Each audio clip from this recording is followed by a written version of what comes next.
Froggy. Folks, I'd like to tell you a story about something that happened to me over a decade ago.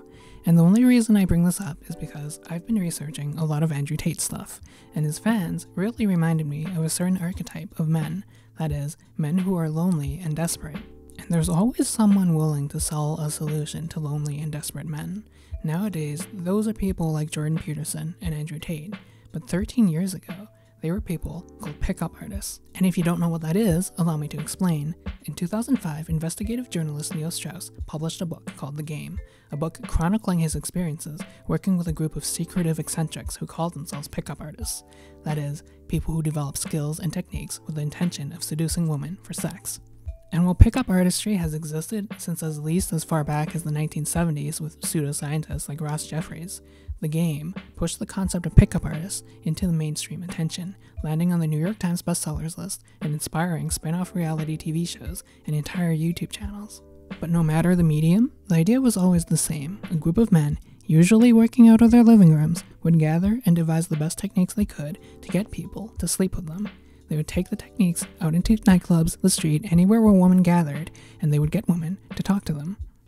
Now this could be very benign. Really nice hair, by the way. Thanks. But it could also be pretty problematic. Something cool? Helicopter dick. Get away from it. Popular pickup artists like Rush V have said and done some pretty iffy stuff, like suggesting we should legalize sexual assault.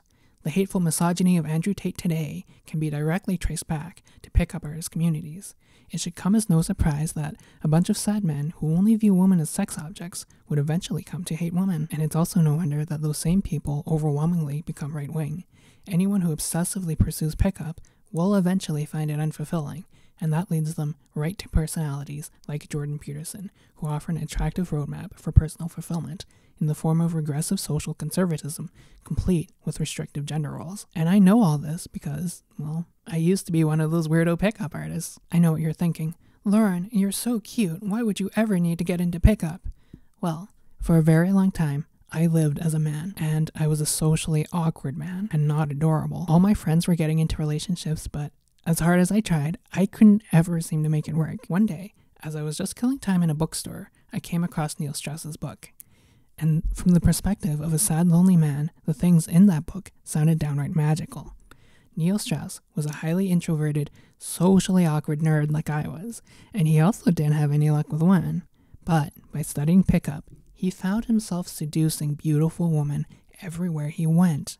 There's literally 2 pages in the middle of the book where he just lists the names of everyone he slept with in one long, unbroken paragraph. Now, unlike a lot of people who got into pickup, I really just wanted a girlfriend, and I thought this could help. Pickup artists congregate in what they call lairs, that is, usually some guy's house where they can meet up before and after going to pick up women. I found a lair for my city. I posted on their forum. One of the guys who ran the forum messaged me and said, "Hey, let's meet up." So I met this guy at a Starbucks, and he explained to me that he was a dating coach, someone who could train me in the ways of seducing beautiful women. And what followed was basically an hour of high-pressure sales pitches to get me to buy into his 3-day boot camp. That boot camp was $1,000. I was a student at the time, and I did not have $1,000. He said, "You can pay in installments," and I still didn't really want to do it.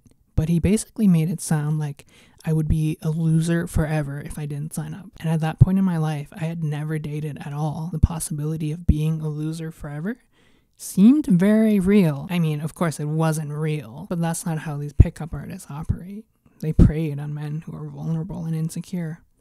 And it was actually pretty similar to how they preyed on women. In the end, I agreed to buy this guy's boot camp, and what followed was one of the weirdest experiences of my life, let me tell you. Each night, we'd go to a different nightclub, and the coach would make me go up and open sets, as he called it, meaning getting a conversation started with attractive women, and we would do it in the weirdest ways. Like, more than a few times, I would have to go up to a group of women, and I'd ask them, "Hey, what's your favorite lizard?"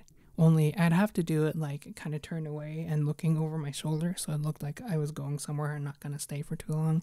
The theory being that their guard would be let down. I don't know.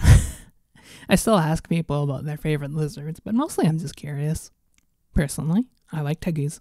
There were these 2 older women hanging out, and my coach said, "Hey, follow my lead." So my coach and I walked up to these women. And what was his great pickup line from this master of seduction? Nothing. He said nothing. We stood there awkwardly in silence, smiling at each other like fucking weirdos. They kept trying to talk to us and we wouldn't respond. Eventually, they just walked away.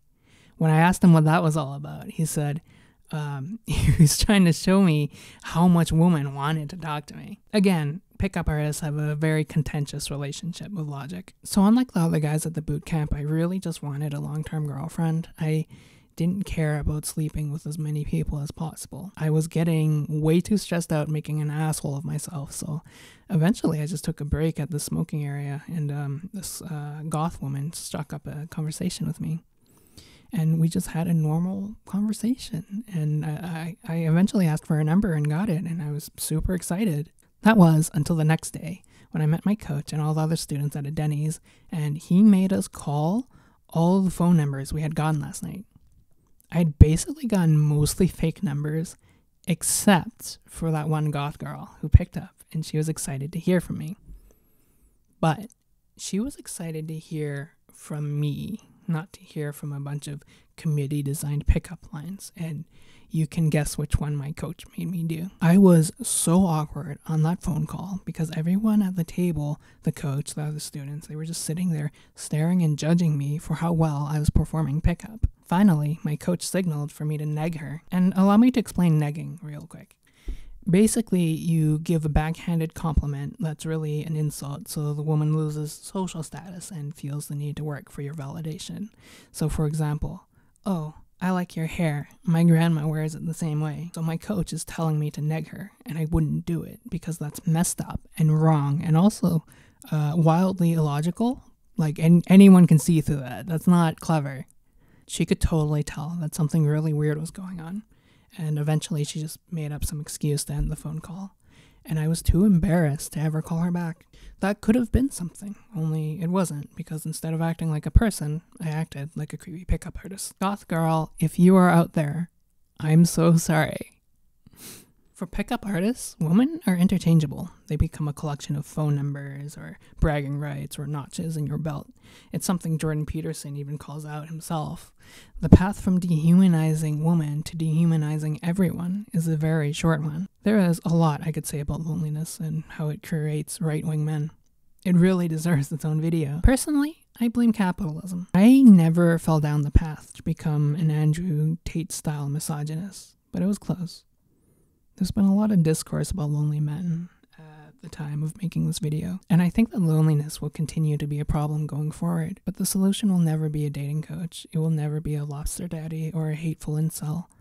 The solution has been and always will be community. That is, being surrounded by people who love and uplift you. And if you want a community to start, well, I have a Facebook group and a subreddit that I will link below. And that's it for me. Please remember to like and subscribe, and I boop your snoot.